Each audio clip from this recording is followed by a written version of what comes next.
Hello, I'm Rachel Jones for the Finance News Network. Joining me today from Prospect Resources is Managing Director Sam Hosack.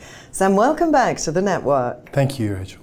Now, first of all, Sam, could you just remind our viewers about Prospect Resources? Prospect Resources is an ASX listed battery mineral business. We're focused on the 87% owned Arcadia project, which is just on the outskirts of Harare in Zimbabwe. Now, Sam, you are leading Africa in the battery mineral revolution. What can you tell me about this? Prospect's been very busy in the last 12 months. We certainly are pushing the project milestones and the catalysts very aggressively.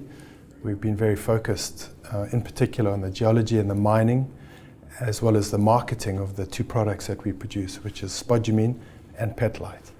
And consequently, we've been able to convert that into a substantially upgraded definitive feasibility study, which came out late last year. So that was a great milestone for us, and really looked carefully at maximizing the opportunities from those two markets, which are quite separate markets. And what are some of the major project updates, and what is the marketability for Prospect for petalite and lithium? Thank you. Look, that's a great question. Petalite is not abundantly understood by the market, particularly in the Western Australian hard rock context, because there is so little petalite.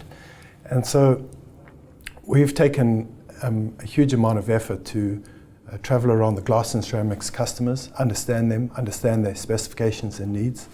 And petalite has a very niche application in that sector, the glass and ceramics sector. And so it's a supply constrained sector, and it's substantially different to the chemical market, which is where the EV battery conversion occurs.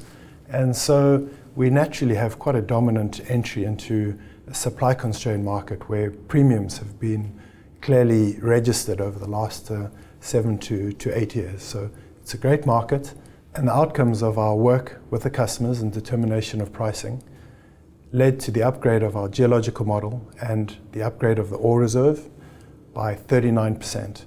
We were able to then take that mine plan, schedule, and outputs into definitive feasibility, which led to an NPV10 of $710 million, average EBITDA for the first 5 years, $168 million, and a capital estimate at $162 million. So really great outcomes for the business, a robust DFS that backs up the maximization of selling petalite into the glass ceramics market. Now, whilst we have some short-term focus on the glass ceramics market, we do have a long-term exposure to the EV sector, and we continue to be very focused on the spodumene sales into the chemical market. That sounds fantastic, Sam. So what do you have planned over the next few months? As we announced late last year, we've appointed the mandated lead arranger for the debt. Now, the debt terms and all the gates that follow through to financial close remain a priority for Prospect Resources. So at this stage, we have indicative non-binding terms agreed with AFRIXIM, and we're pushing and interacting with AFRIXIM so as to secure final terms, binding terms on the debt, which will allow us to open all the other avenues towards financial close. So priority one is project finance and closing that process with AFRIXIM. In addition to the project finance, our focus is on the offtake and increasing our offtake. Late last year, we introduced an MOU, entered into an MOU with Hosack for at least 51% of the offtake. So it's our expectation, and we're still very focused on closing that with Hosack within the quarter. And last question now, Sam, is there anything else you'd like to add?